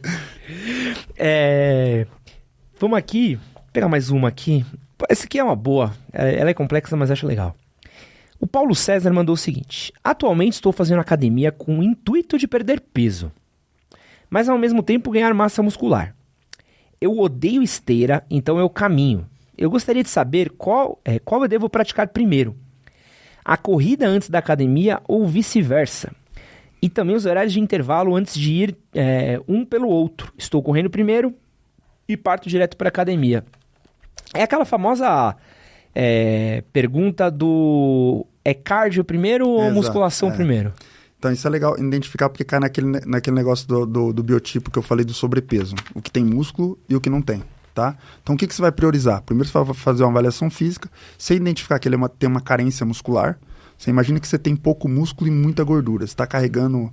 Você é fraco e está carregando 5 sacos de arroz em cima. E vai sair correndo, né? E vai sair correndo. Tá louco? Não dá. Então assim, a ideia, sempre quando a gente identifica que ele tem uma carência de músculo, a gente trabalhar a musculação primeiro e deixa o cardio para secundário. Porque a musculação, o exercício de força resistida, ele é uma mágica. Porque ele gera força, você vai carregar mais peso. O peso funciona assim, ó, você pegou 10 quilos, você gastou X de energia. Você pegou 20 quilos, você gastou 2X. Então, a partir do momento que você fica mais forte, você gasta mais energia, você queima mais. Então, você queima gordura também. E a primeira fonte nossa de energia é o glicogênio. Então, quando você usa em atividade de força o glicogênio, você consegue potencializar seu treino de musculação, gerando o quê? Músculo. Utilizando sua gasolina para gerar massa muscular. A massa muscular está relacionada diretamente com a sua taxa metabólica, que é o músculo nosso, ele regenera a cada 120 dias. Ele queima. Você usa ele como fonte de energia. Então, a cada 120, 130, 140 dias, o seu músculo é novo.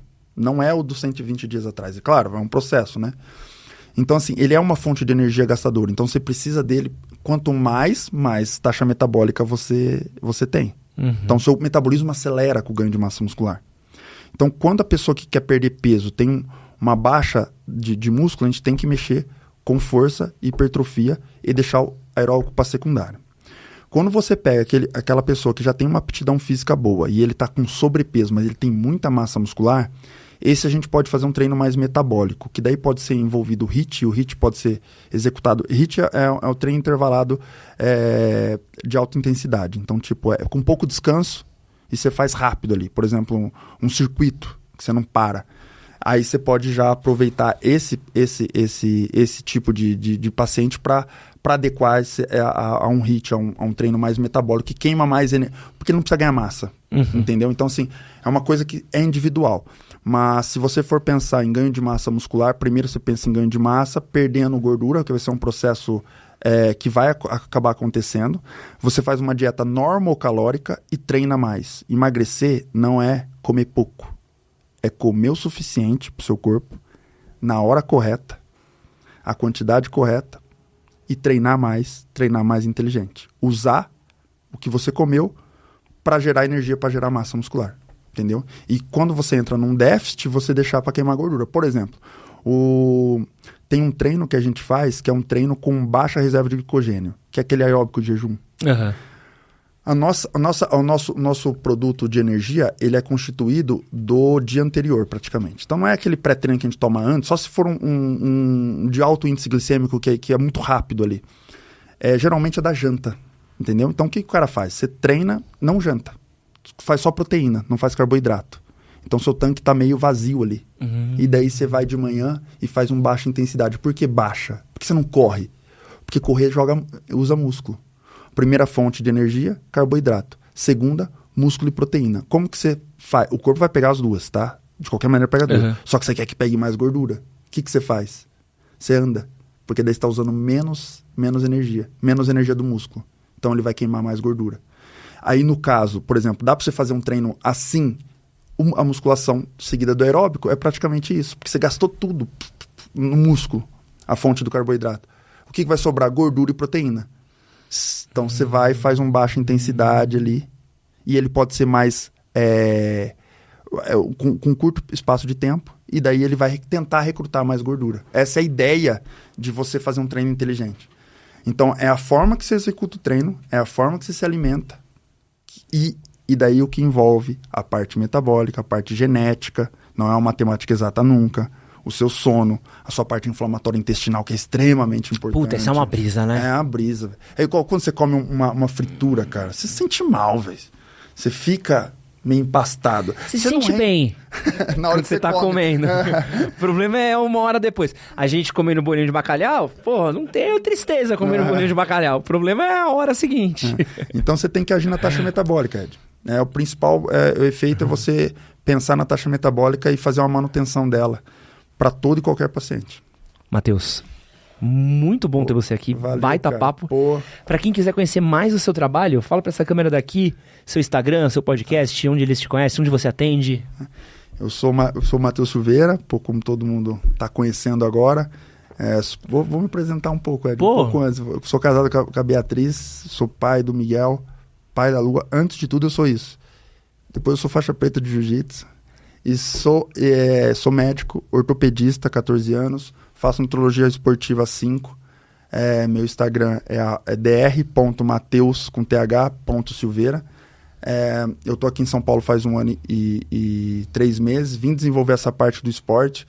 Minha vida toda foi voltada ao esporte. E ter a possibilidade de trazer isso para o número maior de pessoas possíveis, da maneira mais correta possível, individualizar, ter uma empatia, que foi o que me trouxe até aqui, tanto da parte da ortopedia como da parte do esporte, é o meu principal motivo de vida.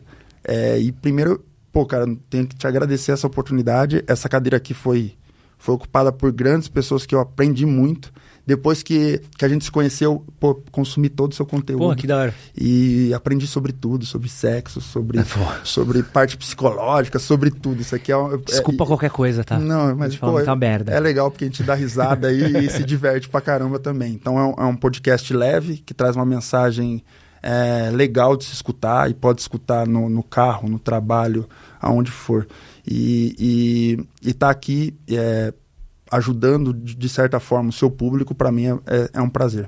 Pô, beleza? Caramba. Seu podcast também, pra galera conhecer? Meu podcast tá saindo aí, tá?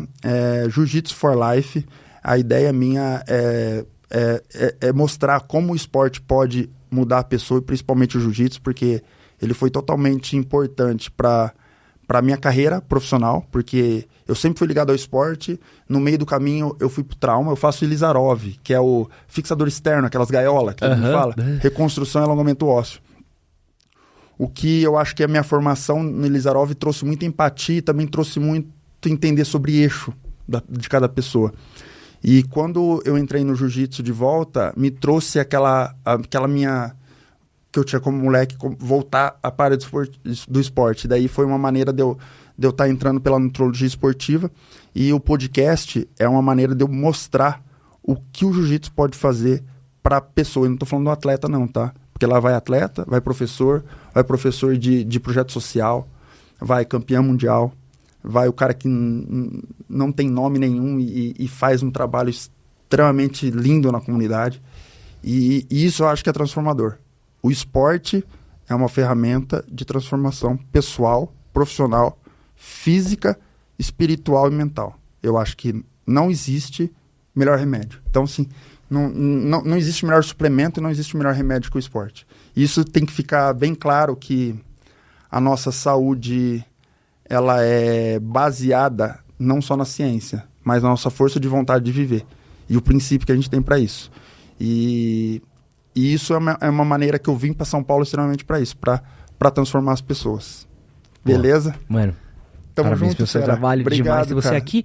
E muito obrigado a você que ficou até aqui. Um grande beijo e é nóis. Valeu!